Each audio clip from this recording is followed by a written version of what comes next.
Selamat pagi saudara-saudara, mari kita mulai kebaktian kita di pagi hari ini. Saya undang semuanya untuk bangkit berdiri. Kita akan mulaikan pujian Manis Kau Dengar.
kami yang bertahta dalam kerajaan surga, Bapa yang kami puji dan kami sembah di dalam nama Tuhan Yesus Kristus.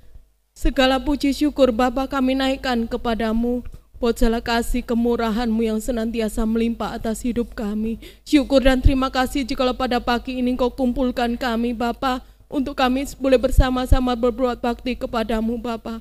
Kami boleh memuji dan membesarkan akan nama-Mu di atas segalanya. Kami boleh mendengarkan akan firman-Mu Bapa. Biarlah Engkau sertai Bapa kebaktian ini dari awal, pertengahan hingga pada akhirnya Bapa. Biarlah kuasa Roh Kudus-Mu saja yang ada di tengah-tengah kami. Urapan daripada Engkau yang ada dalam tengah-tengah kebaktian ini Bapa. Bapa, urapi hamba-hamba-Mu yang melayani Engkau Bapa. Biarlah Engkau pakai kehidupan kami hanya untuk hormat, kemuliaan, kebesaran akan nama-Mu Bapa. Biarlah kasih setia-Mu, rahmat-Mu senantiasa melimpah atas kehidupan kami Bapa. Terima kasih ya Bapa, kami mulaikan kebaktian ini Bapa. Bapa kami dalam kerajaan surga, dikuduskanlah kiranya nama-Mu, datanglah kerajaan-Mu, jadilah kehendak-Mu di bumi seperti dalam surga. Berilah pada hari ini makanan kami yang secukupnya, dan ampunilah akan kesalahan kami, seperti kami juga sudah mengampuni orang yang bersalah pada kami. Dan jangan membawa kami ke dalam pencobaan, tetapi lepaskan kami dari yang jahat, karena Engkaulah yang punya kerajaan, kuasa, kemuliaan sampai selama-lamanya. Dalam nama Tuhan Yesus, haleluya, amin. Saya persilakan duduk. Dia telah mati menebus dosa kita. Besar dan mulia kasih-Nya atas hidup manusia. Kita akan pujikan Tuhan penebusku.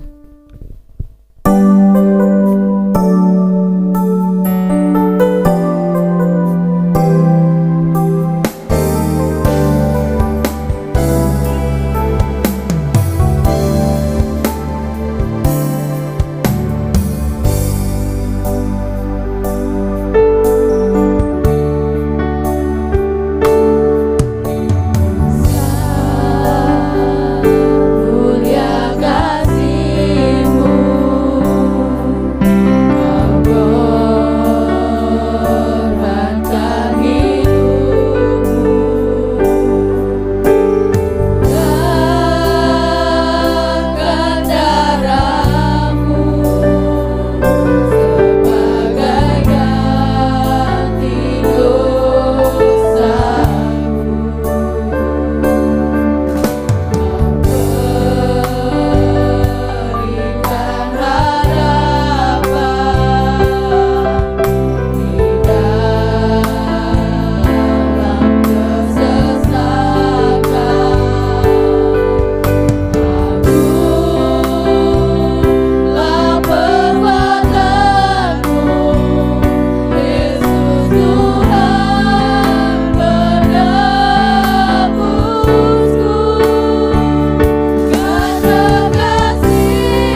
buat Tuhan. Saya undang semuanya bangkit berdiri.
Kami terima kuasa-Mu Tuhan.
dalam kehidupan kita. Kita akan pujikan pujian Yesus Kristus Tuhan. Kita akan siapkan hati kita untuk mendengarkan akan firman Tuhan. Firman Tuhan yang membentuk hati dan kehidupan.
Yesus Kristus Tuhan.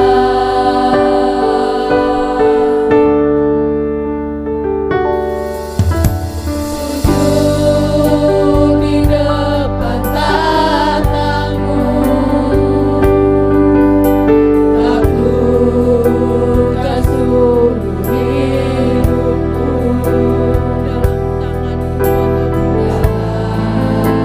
tanganmu penuh Yesus Kristus.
Maha besar Engkau Allah Bapa yang bertahta dalam kerajaan surga. Bapa yang kami sembah di dalam nama Tuhan kami Yesus Kristus. Engkau layak Tuhan menerima segala puji-pujian dan sembah kami ya Tuhan. Karena Engkau Allah pencipta kami, Engkau Allah Tuhan Yesus, Engkau yang punya segalanya ya Bapa. Biarlah segala hormat pujian hanya untuk kemuliaan nama-Mu. Terima kasih Tuhan Yesus. Biarlah setiap puji-pujian Tuhan yang telah kami naikkan boleh berkenan di hadirat-Mu Bapa, dan boleh menjadi persembahan yang kudus di hadapan-Mu Bapa. Terima kasih buat hamba-Mu Tambin puji-pujian. Biarlah Tuhan Yesus Engkau memberkati kehidupannya Tuhan, pelayanannya, kehidupannya, usaha mata pencarian Engkau berkati dan berlimpah ya Bapa. Pakai keluarganya Tuhan terus sebagai saluran berkat-Mu Bapa, untuk kehormat kemuliaan nama-Mu. Bapa terima kasih Tuhan, terima kasih. Satu kerinduan kami Bapa, kami boleh lebih lagi bersekutu dengan Engkau Tuhan, untuk kami boleh lebih lagi mengerti akan kehendak-Mu, melakukan segala yang Engkau mau dalam setiap kehidupan kami. Bapa, kami rindu saat ini Tuhan, untuk Engkau boleh menuntun kami melalui firman-Mu ya Bapa. Engkau urapi hamba-Mu yang akan menyampaikan firman-Mu, urapi dengan hikmat marifat daripada Engkau ya Tuhan. Biarlah Tuhan Yesus, setiap kata firman keluar dari mulut hamba-Mu Tuhan, Engkau sendiri yang akan berbicara melalui dia untuk setiap kami Bapa. Terima kasih Bapa di surga. Kuasa-kuasa gelap para roh jahat yang mungkin masih ada di tempat ini Bapa, kami ikat, kami patahkan, dan kami hancurkan dalam nama Tuhan Yesus Kristus. Dan kami siap ya Tuhan untuk menerima firman-Mu hanya di dalam satu nama Tuhan kami Yesus Kristus. Haleluya. Amin.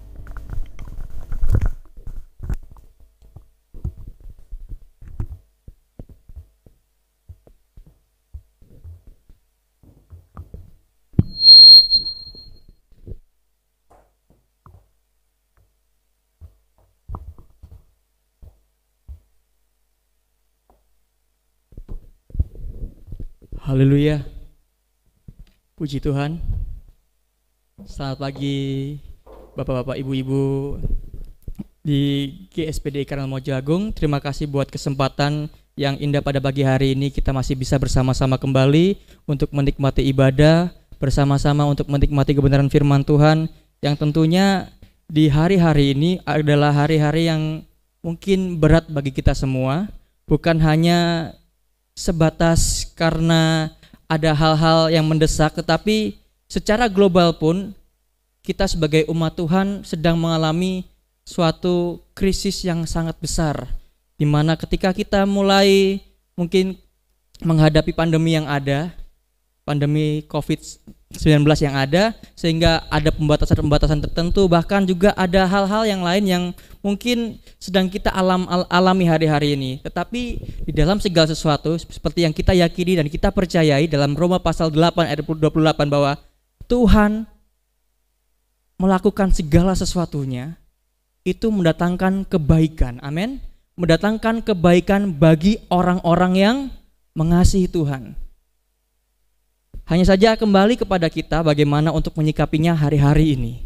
Nah, sekarang tidak berlamaan, kita bersama-sama saya undang untuk membuka Alkitab kita di dalam Yesaya pasal 43. Yesaya pasal 43 ayat yang ke-19. Yesaya pasal 43 ayat 19. Saya undang semuanya bangkit berdiri dan kita akan bacakan bersama-sama. Yesaya pasal 43 ayat yang ke-19. Kita akan baca bersama-sama setelah hitungan yang ketiga. 1, 2, 3. Lihat, aku hendak membuat sesuatu yang baru, yang sekarang sudah tumbuh. Belumkah kamu mengetahuinya? Ya, aku hendak membuat jalan di padang gurun dan sungai-sungai di padang belantara. Silakan duduk. Terima kasih atas kerjasamanya. Sekali lagi saya akan bacakan bagi Bapak, Ibu, Saudara semuanya. Yesaya pasal 43 ayat yang ke-19. Lihat, aku hendak membuat sesuatu yang baru, yang sekarang sudah tumbuh. Belumkah kamu mengetahuinya? Ya, aku hendak membuat jalan di padang gurun dan sungai-sungai di padang belantara. Kalau kita baca bersama-sama ayat ini, bagaimana Tuhan menjanjikan ada suatu terobosan, Tuhan menjanjikan ada suatu pergerakan yang baru di dalam kehidupan orang yang percaya. Tetapi jika kita buka bersama-sama kembali di dalam kitab Yesaya pasal 43, diawali di sana dengan sebuah perikop, ya, Allah adalah satu-satunya penebus. Allah adalah satu-satunya penebus. Dan jika kita baca bersama-sama, di situ ada beberapa kali dikatakan bahwa akulah Tuhan Allahmu. Ada sebuah penyataan di mana Tuhan ingin diakui bahwa Dia adalah Allah satu-satunya dalam kehidupan kita. Kenapa bangsa Israel sampai dibuang ke Babel? Pada dasarnya, sejak bangsa Israel keluar dari tanah Mesir dan masuk ke tanah perjanjian, mereka tidak mengakui bahwa Allah yang menuntun mereka keluar dari padang gurun, Allah yang melakukan mujizat, Allah yang menyatakan banyak-banyak perbuatan ajaib, Allah yang memelihara dengan mana dengan burung puyuh. Mereka tidak mengakui itu. Mereka membuat patung lembu emas.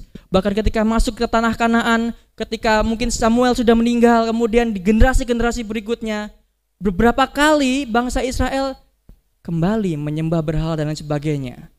Bahkan ada begitu banyak peraturan-peraturan firman Tuhan, Taurat Tuhan dilanggar oleh Israel. Salah satunya adalah Sabat tanah. Selama 490 tahun, bangsa Israel melanggar itu semua.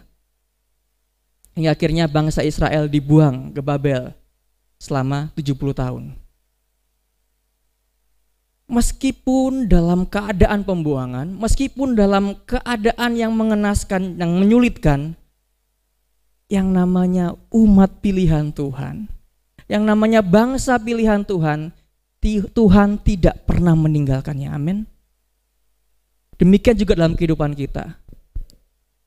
Berapa banyak perbuatan Tuhan yang ajaib yang berlaku atas kita, berapa banyak mujizat Tuhan yang kita rasakan, berapa banyak kebaikan Tuhan yang telah kita nikmati, tetapi berapa kali juga kita telah melukai hati Tuhan dengan perbuatan kita, dengan perkataan kita, dengan tingkah laku kita kepada orang-orang di sekitar kita. Mungkin Tuhan hanya menegur kita dengan hal-hal yang kecil yang kita alami. Mungkin Tuhan menegur kita dengan hal-hal yang mungkin bisa dikatakan bukan sesuatu yang hal yang besar. Tetapi ingat, meskipun dalam keadaan seperti itu, Tuhan tidak pernah meninggalkan. Amin. Tuhan tidak pernah meninggalkan. Saya akan baca dalam Yesaya pasal 43 ayat yang ke-14. Beginilah firman Tuhan, penebusmu yang maha kudus, Allah Israel. Oleh karena kamu, aku mau menyuruh orang ke Babel dan mau membuka semua palang-palang pintu penjara, dan sorak-sorai orang Kasdim menjadi keluh kesah. Ayat 15. Akulah Tuhan yang maha kudus, Allahmu, Rajamu yang menciptakan Israel. Ayat 16. Beginilah firman Tuhan yang telah membuat jalan melalui laut dan melalui air yang hebat. Ayat 17. Yang telah menyuruh kereta dan kuda keluar untuk berperang, juga tentara dan orang gagah mereka terbaring tidak dapat bangkit sesudah mati dan sudah padam sebagai sumbu. Ya, kita baca dari ayat 14 sampai 17. Di sini bagian ini bagaimana Tuhan menyatakan dirinya bahwa Dia adalah satu-satunya Tuhan yang menuntun umat Israel keluar dari bangsa Mesir dengan perbuatan tangan yang ajaib. 2 kali bangsa Israel melihat sesuatu yang dahsyat. Yang pertama ketika mereka mau menyeberang Sungai Merah, Laut Teberau, perbuatan yang dahsyat ketika Musa memimpin. Di hal yang kedua, ketika Yosua memimpin, ketika mau masuk ke tanah Kanaan, bangsa Israel kembali lagi melihat perbuatan dahsyat. Apa? Menyeberang Sungai Yordan. Yarden itu berarti kesusahan. Yordan juga bisa berarti juga kematian. Dalam hal ini, Mazmur 23 ayat 4. Meskipun aku melewati lembah kekelaman, aku tidak takut bahaya, karena gadamu dan tongkatmu yang menghibur aku. Meskipun melewati lembah-lembah kekelaman, meskipun kita melewati saat-saat ini mungkin saat-saat duka, meskipun kita saat-saat ini melewati hal-hal yang mungkin berat dalam kehidupan kita, masih ada tongkat Tuhan, masih ada gadanya Tuhan. Tetapi kembali lagi, bagaimana kita mau memposisikan Tuhan di atas segalanya. Matius 6 ayat 33. carilah dahulu kerajaan Allah dengan segala kebenarannya, maka segalanya, jika kita baca ayat sebelumnya tentang hal kekhawatiran, tentang keperluan kita, segalanya akan ditambahkan kepadamu. Bagaimana kita memposisikan diri kita bahwa Tuhan adalah satu-satunya Allah yang berdaulat dalam kehidupan kita. Banyak sekali orang bisa taat kepada Tuhan, bersyukur kepada Tuhan, karena apa? Ya, karena masih dalam keadaan bahagia, masih dalam keadaan mungkin bisa keadaan di atas gunung, di mana menikmati pemandangan yang indah, menikmati hasil bumi yang banyak dan sebagainya. Tapi bagaimana ketika kita melewati pengalaman-pengalaman lembah? Ketika Daud merancang Mazmur 23, ketika Daud menulis Mazmur 23, di situ dikatakan bahwa ia menuntunku ke air yang tenang, membawa aku kepada padang yang berumput hijau. Jika kita lihat bagaimana keadaan di tanah di sana, keadaan di tanah di sana itu bukan tanah yang subur-subur amat, bukan sesuatu yang bisa dikatakan yang benar-benar hijau, air yang tenang. Jaraknya sungai sama jaraknya padang jauh. Harus melewati jalan-jalan yang berbatu, harus melewati jalan-jalan yang tanjakan turunan yang berat. Tetapi kalau ada gembala yang menuntun, ada Tuhan sebagai gembala agung kita menuntun kehidupan kita, semuanya kita pasti akan menikmatinya. Hanya saja kembali lagi, bagaimana kita memposisikan diri kita, benar-benar Allah adalah satu-satunya penebus yang agung. Allah adalah satu-satunya yang berdaulat dalam kehidupan kita. Kembali lagi saya tekankan, jika kita melihat berapa banyak kebaikan Tuhan yang telah kita terima, jangan sekali-kali membandingkannya dengan apa yang kita alami saat ini, karena itu benar-benar tidak sebanding. Karena mujizat yang terbesar, yang terutama adalah bagaimana kita diselamatkan, kita diangkat dari lumpur dosa. Tidak ada seorang pun yang bisa mengangkat kita. Tidak ada satupun di dunia ini yang bisa mengaku selain hanya Yesus, akulah jalan, kebenaran, dan kehidupan. Jadikan Yesus sebagai pusat dari kehidupan kita. Jadikan Yesus sebagai pusat dari kehidupan kita, dan nyatakan bahwa Dia berdaulat di atas kehidupan kita. Nah, firman-Nya ayat 18, Yesaya pasal 43 ayat yang ke-18. Firman-Nya, janganlah ingat-ingat hal-hal yang dahulu, dan janganlah perhatikan hal-hal yang dari zaman purbakala. Nah, kebanyakan dari orang Israel ketika di dalam masa perjalanan dari tanah Mesir di padang gurun kemudian mau masuk ke tanah Kanaan, mereka selalu mengingat hal-hal yang dahulu. Kenapa sih Musa bawa kami keluar dari tanah Mesir? Di tanah Mesir kami masih makan semangka, ada timun, ada bawang prei. Kalau dibaca dalam kitab Keluaran, hal-hal yang kecil-kecil itu diungkit-ungkit. Dulu enak loh, dulu itu begini. Tetapi sekarang ketika saya ikut Tuhan, kok begini? Atau masih ada di antara jemaat yang ada, masih memegang suatu hal-hal, mungkin tradisi, mungkin kepercayaan-kepercayaan yang mungkin bisa juga bertentangan dengan firman Tuhan. Dongeng-dongeng nenek tua dan lain sebagainya. Kembali lagi, jadikan Tuhan sebagai satu-satunya yang berdaulat atas kehidupan kita. Kalau Tuhan berdaulat atas kehidupan kita, Tuhan mau kita, misalnya Tuhan mau kita kaya, Tuhan mau kita miskin, Tuhan mau kita sakit, Tuhan mau kita bahagia, itu kedaulatan Tuhan. Berbicara tentang doa, berapa banyak dari kita yang berdoa sampai saat ini tidak dijawab? Begitu banyak orang berdoa mendoakan sesuatu yang sama, padahal itu tujuannya baik, tujuannya indah, tapi apa? Kenyataan tidak sesuai dengan harapan doa. Pertanyaannya, Ketika hal itu terjadi, masihkah dalam hati kita, masihkah dalam hidup kita menjadikan Tuhan adalah satu-satunya yang berdaulat dalam kehidupan kita? Tentunya ada kekecewaan kepada Tuhan. Tuhan, pagi, siang, sore, malam, berpuluh-puluh tahun saya mendoakan hal ini, tapi Tuhan gak jawab. Bahkan kenyataannya seperti ini. Saya selalu katakan, terlalu mudah bagi Tuhan untuk menjawab setiap doa kita. Terlalu mudah bagi Tuhan untuk menyatakan mujizatnya di depan mata kita. Tapi Tuhan mau ajar kita. Masihkah kita percaya padanya? Masihkah kita benar-benar mengikuti kemauannya Tuhan? Dan kita kembali ke ayat yang ke-19. Yesaya pasal 43 ayat yang ke-19. Lihat, aku hendak membuat sesuatu yang baru yang sekarang sudah tumbuh. Belumkah kamu mengetahuinya? Sampai di sini dulu kita baca. Meskipun sampai saat ini kita belum melihat tangan Tuhan bekerja, meskipun sampai saat ini kita belum melihat kenyataannya bahwa Tuhan melakukan sesuatu yang baru buat kita,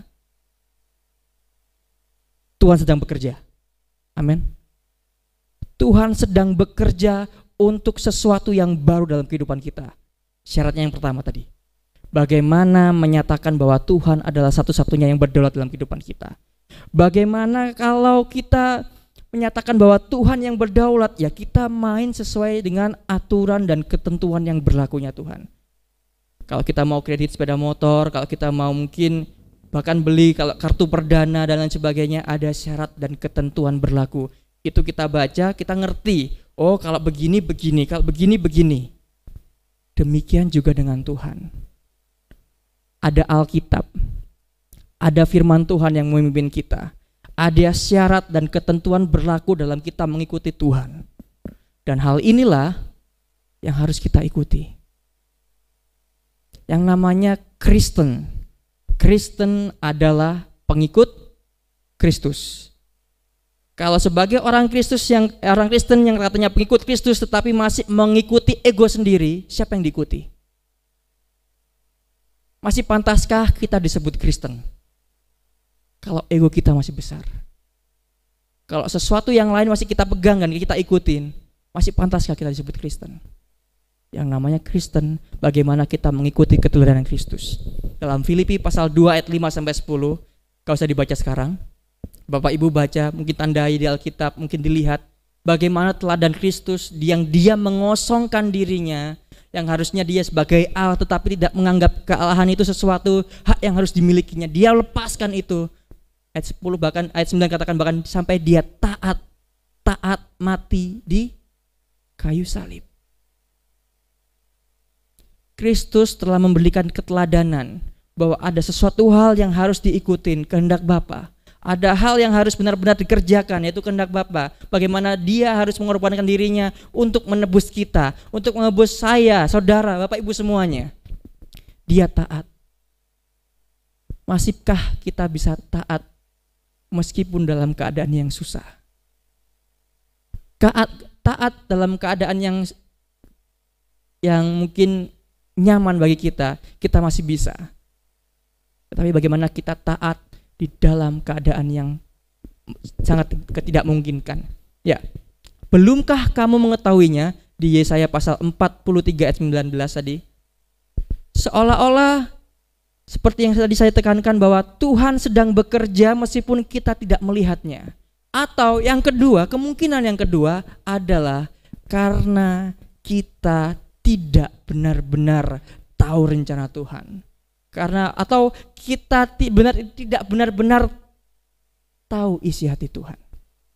Dalam kitab Kejadian, ketika Kejadian pasal 15 kalau nggak salah seperti itu, ketika Tuhan ingin menghancurkan Sodom dan Gomora, ketika itu Allah menampakkan dirinya kepada Abraham.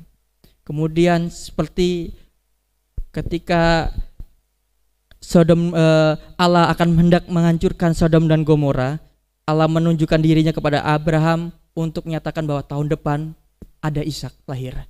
Tetapi di saat itu juga ketika mereka mau meninggalkan kemah, mau berjalan, ada satu oknum yang menyatakan dirinya kepada Abraham. Di dalam hatinya berkata, masakan Abraham nggak saya kasih tahu? Masakan Abraham nggak dikasih tahu? Siapakah Abraham sampai dikasih tahu rencana tentang Sodom dan Gomora? Bahkan sampai diberi kesempatan sama Tuhan untuk bisa dikatakan tawar-menawar. Kalau ada 50 orang yang benar di hadapan Tuhan, Sodom Gomora tidak dihancurkan. Sampai akhirnya sampai 10. Beberapa kali penawaran terjadi. Saya tidak bicara tentang penawarannya. Saya tidak bicara tentang bagaimana prosesnya Sodom dan Gomora. Tetapi kembali lagi, kenapa sampai Allah, kenapa sampai Tuhan ingin menyatakan isi hatinya kepada Abraham? Karena Abraham dekat dengan Tuhan. Dia mempersembahkan korban. Bagaimana hubungan yang dekat dengan Tuhan. Bahkan dalam kitab Roma bahwa kepercayaan Abraham itu dihitung sebagai kebenaran. Dan kalau saat ini kita masih belum lihat rencana Tuhan. Yang pertama, jadikan Tuhan sebagai Allah satu-satunya yang berdaulat atas hidup kita. Yang kedua adalah seberapa dekat kita dengan Tuhan.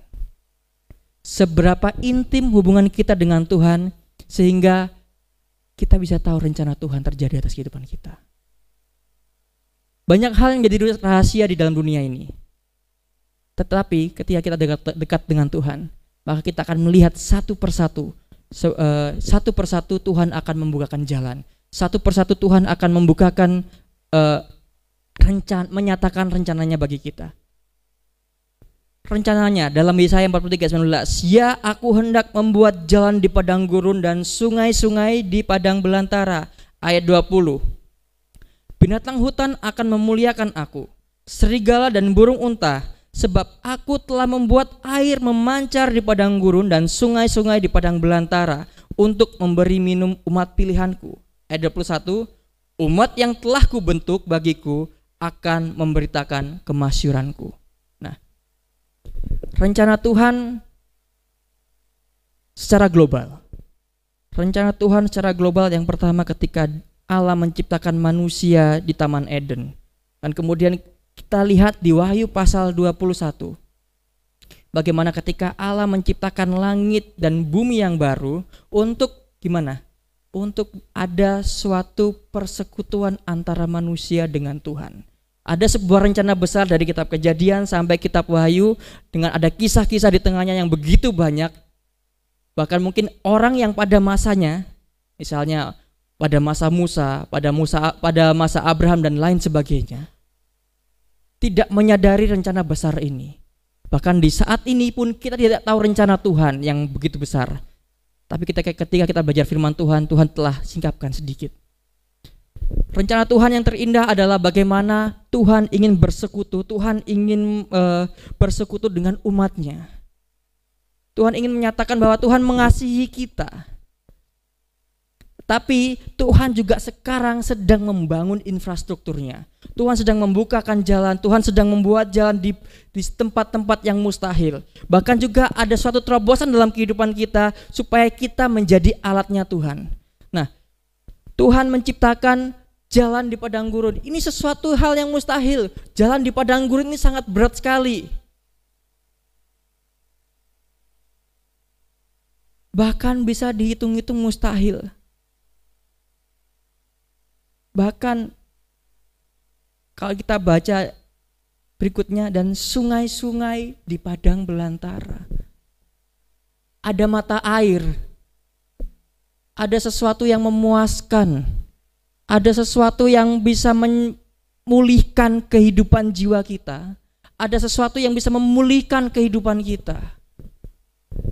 Kalau di padang itu pasti haus. Ketika haus, minum, di situ ada kepuasan. Di situ ada kelegaan. Bapak Ibu Saudara pasti tahu ceritanya di dalam Injil Yohanes pasal yang keempat. percakapan antara Tuhan Yesus dengan perempuan Samaria. Berbicara tentang air hidup. Berbicara tentang air hidup yang memancar dari kehidupan seorang perempuan Samaria. Yang kemudian kalau kita baca di akhir perikopnya, seluruh kampung bersukacita dan datang kepada Yesus karena mendengar cerita dari seorang perempuan Samaria, seorang perempuan yang tidak dianggap baik di kampungnya. Bahkan kalau kita pelajari bersama-sama, dia memiliki 5 suami, bahkan yang sekarang bersama dengan dia bukan suaminya. Seseorang yang bisa dikatakan di dalam status sosial itu tidak baik.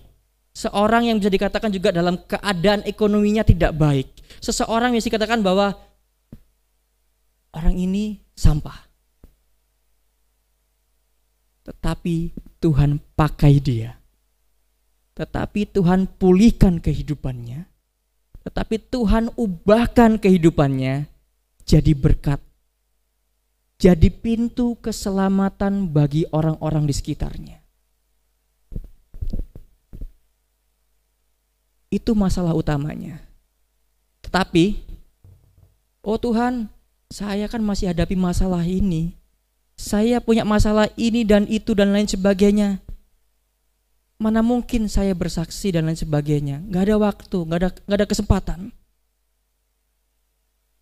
Ingat kembali di ayat yang ke-21.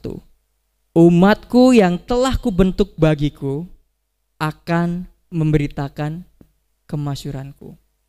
Sejatinya kehidupan kita diciptakan untuk bersaksi. Sejatinya kehidupan kita dinyatakan untuk bisa menjadi sarana kemuliaannya Tuhan. Bagaimana kita bisa menjadi sarana kemuliaannya Tuhan? Contoh hal kecil, ketika di dalam hal susah, dalam kehidupan susah, tapi kita masih bisa mengucap syukur. Itu contoh saksi. Saya ingat masih kecil dulu dan kakak tahu di sini bagaimana kami makan dengan segala keterbatasan, makan nasi garam dan sebagainya. Itu ada tetangga ibu-ibu datang. Waktunya ya saya salah itu waktu sakit panas atau apa, saya nggak masuk sekolah SD. Ada ibu-ibu tetangga datang, itu masuk ke dapur nyelonong ngobrol-ngobrol sama mami, dia buka-buka itu panci-panci, dilihatin. Bu masak apa bu masak apa gitu kan, dilihat, loh nasinya segini, ikannya cuma tempe goreng, nggak ada ikan sama kerupuk. Loh bu makannya cuma ini. Orangnya banyak. Iya. Cukup. Dan orang itu kayak wow. Dengan keadaan yang sangat-sangat sederhana seperti ini, mereka memandang keluarga kami keluarga yang bersukacita. Dalam hal itulah kadang-kadang kalau saya lihat sekarang bagaimana kita bisa mengucap syukur dalam segala hal. Itu bisa mempermuliakan Tuhan. Itu hal paling kecil. Hal yang paling bisa dikatakan luar biasa. 1 Tesalonika 5 ayat 18. Mengucap syukurlah senantiasa, karena itulah yang dikehendaki Kristus Yesus bagi kamu. Senantiasa itu artinya ya setiap saat. Setiap saat itu artinya meskipun kamu dalam keadaan diberkati Tuhan dengan berkelimpahan, atau memang Tuhan izinkan kamu diberkati, kita diberkati dengan yang sedikit, dan kita mengucap syukur. Bahkan diberkati juga dalam keadaan yang tidak baik. Itu bagaimana kita mengucap syukur. Tetapi kembali lagi, kalau kita yakin dan memposisikan, yang pertama memposisikan Tuhan sebagai Tuhan yang hidup, Tuhan yang satu-satunya penebus dalam kehidupan kita, Tuhan yang benar-benar satunya andalan kita, Tuhan yang benar-benar menjadi satu harapan kita, Tuhan yang berdaulat dalam kehidupan kita. Dan kemudian yang kedua, kita ikuti syarat dan ketentuan berlakunya Tuhan. Yakinlah Tuhan sedang buat terobosan dalam kehidupan kita. Amin. Meskipun saat ini kita belum melihat, Tuhan sedang bekerja. Haleluya. Haleluya. Saya undang pemain musik. Saya undang semuanya untuk bangkit berdiri. Karena Tuhan kita adalah Tuhan yang setia. Karena Tuhan kita adalah Tuhan yang benar-benar ingin menyatakan kemuliaan-Nya, kedahsyatan dalam kehidupan kita.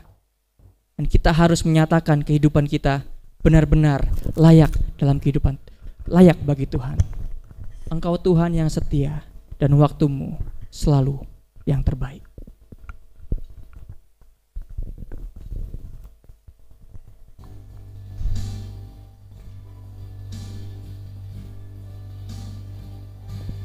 Haleluya.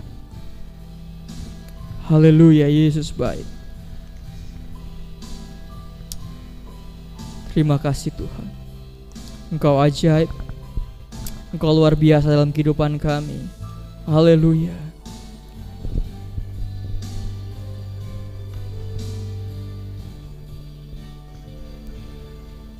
Engkau Tuhan yang setia,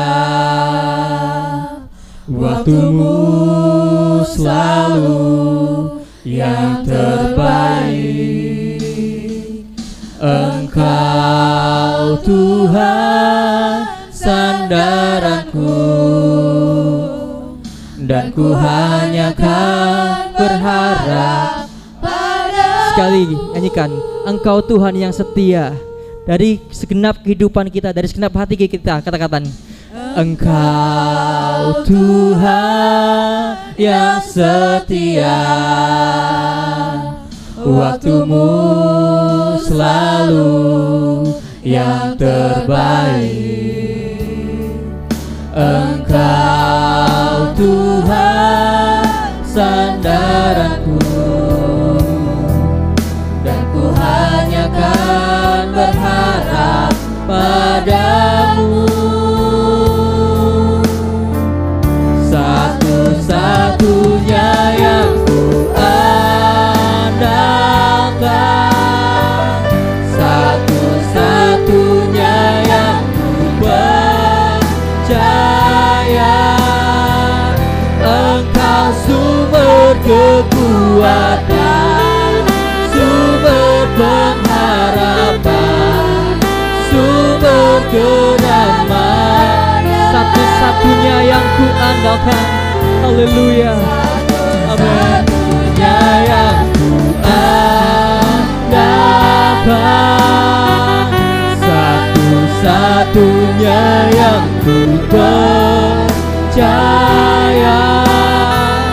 Engkau Tuhan memberkati, Tuhan penyembuhku, Tuhan. Engkau Tuhan yang setia, waktumu selalu yang terbaik. Haleluya. Engkau Tuhan yang setia, waktumu selalu yang terbaik. Engkau Tuhan sandaranku, yang ku hanya kan berharap padamu. Satu-satunya yang ku andalkan, satunya yang ku andalkan,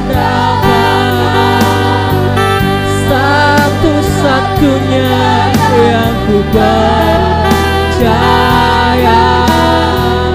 Engkau sumber kekuatan, sumber pengharapan, sumber kedamaian. Satu-satunya yang ku andalkan. Haleluya. Haleluya.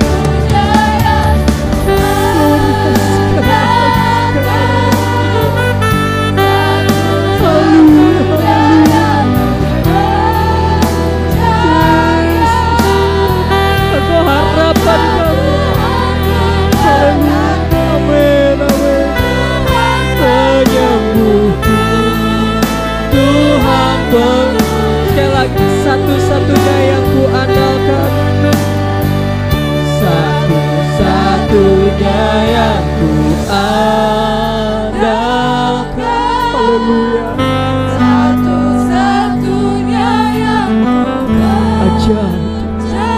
wajah Tuhan. Haleluya, haleluya.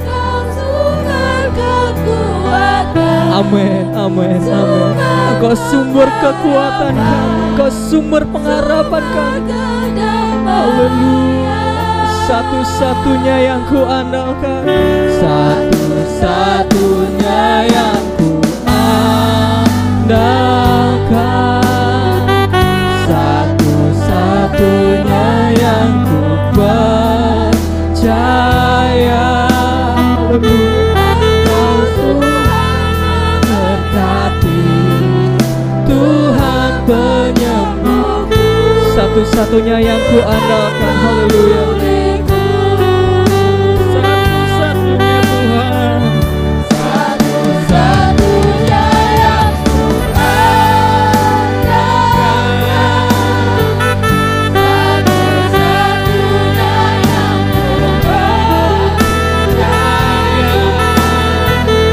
Engkau Tuhan kekuatan, sumber pengharapan, sumber kedamaian. Katakan satu-satunya Engkau Tuhan dalam hidupku, satu-satunya.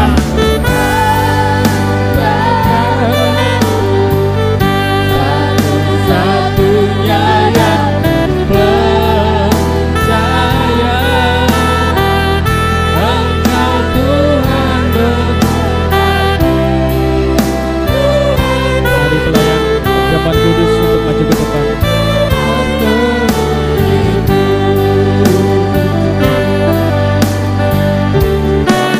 Satunya yang andalkan, Bapa di surga, Bapa di dalam namanya Tuhan Yesus Kristus, saat ini kami menghadapi tubuh dan darah Kristus. Biarlah Bapa, dan sebentar tubuh dan darah Kristus ini dibagikan Bapa. Biarkan ini akan menjadi berkat bagi setiap sidang jemaat-Mu, dan ini yang memberitakan atas kematian-Mu yang menebus setiap kami Bapa. Mari Bapa, Kau memberkati kehidupan hamba-Mu yang akan menyampaikan pada sidang jemaat. Dalam nama Yesus kami doa kami. Sumber kedamaian, Tuhan pemulihku, satu-satunya yang ku andalkan, satu-satunya yang ku percaya.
satu-satunya yang ku andalkan, satu-satunya yang ku percaya. Mari kita angkat tubuh Kristus di tangan kanan kita. Berkat Tuhan Tuhan pemulihku, Engkau Tuhan, Engkau Tuhan memberkati, Tuhan Tuhan.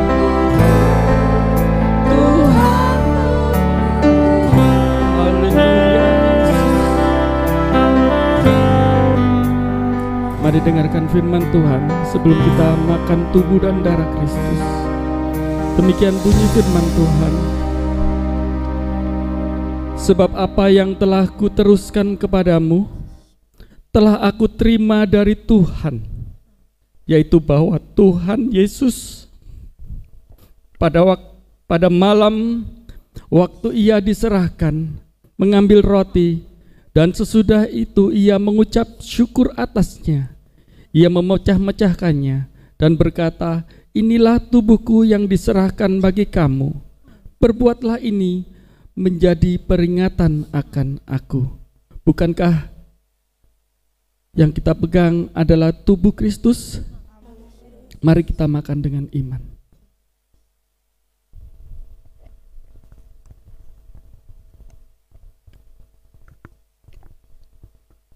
Demikian juga ia mengambil cawan sesudah makan lalu berkata, cawan ini adalah perjanjian baru yang dimeteraikan oleh darahku. Perbuatlah ini setiap kali kamu meminumnya menjadi peringatan akan aku.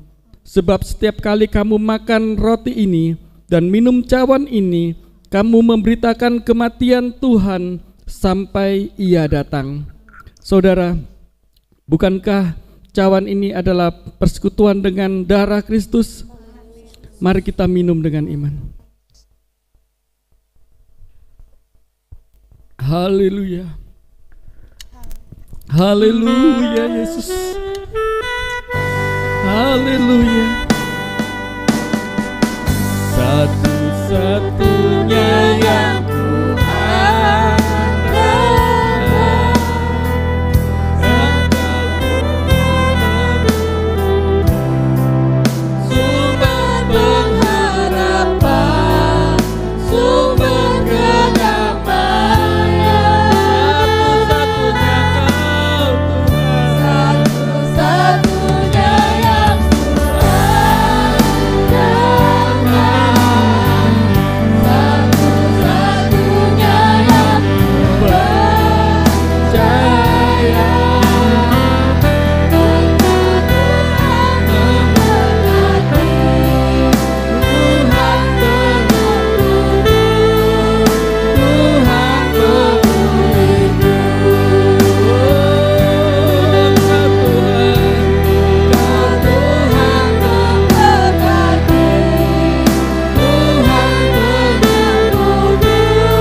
namamu Tuhan.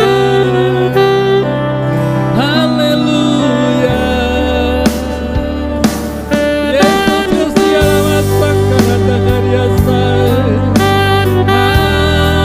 Haleluya. Kami agungkan ke Tuhan. Haleluya. Yarara sangkara karyasa. Hallelujah.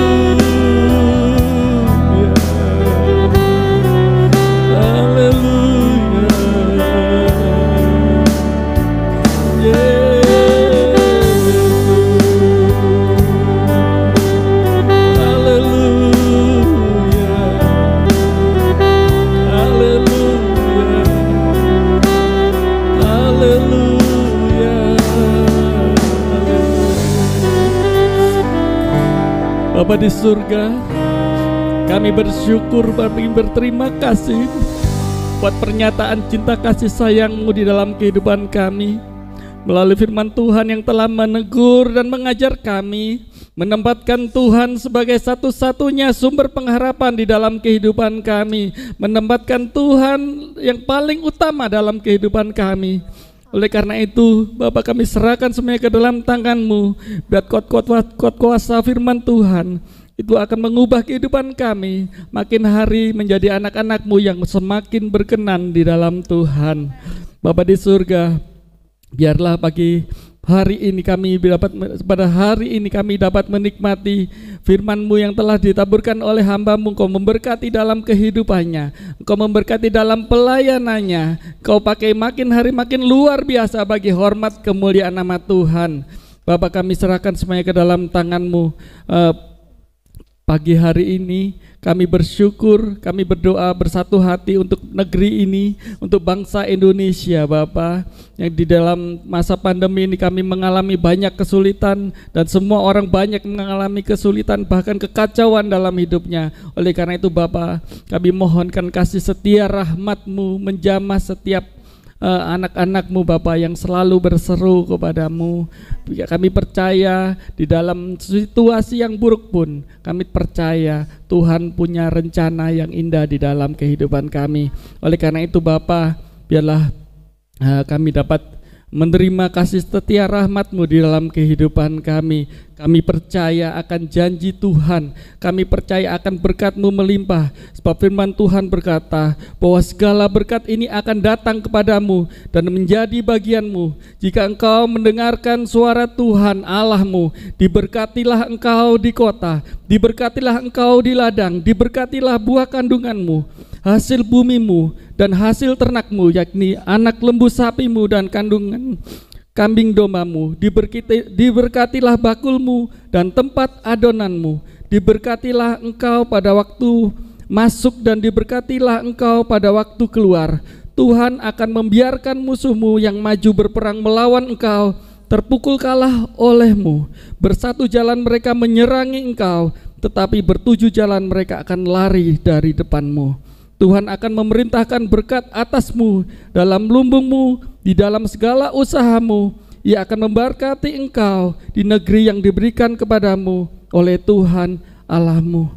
Bapa di surga, kami percaya janji firman Tuhan, ya dan amin.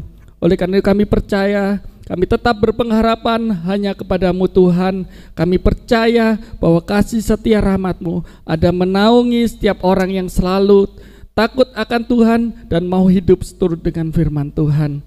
Oleh karena itu, saudaraku, saudara yang kami kasihi, pulanglah dengan berkat dari Allah yang Bapa kami, cinta kasih sayangnya Tuhan Yesus Kristus menyertai engkau dari hari ini sampai Tuhan datang.